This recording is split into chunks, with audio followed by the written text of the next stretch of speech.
Today I'll show how to buy shares of RE/Max Holdings, a real estate franchisor focused on residential brokerage that trades on NASDAQ under the ticker RMAX. This walkthrough is educational and not financial advice.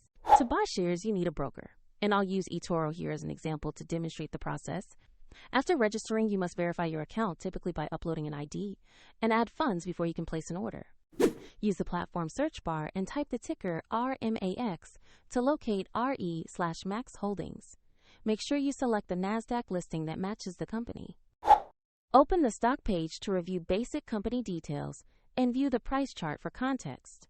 Confirm the company name and ticker to ensure this is the correct RE/Max Holdings listing.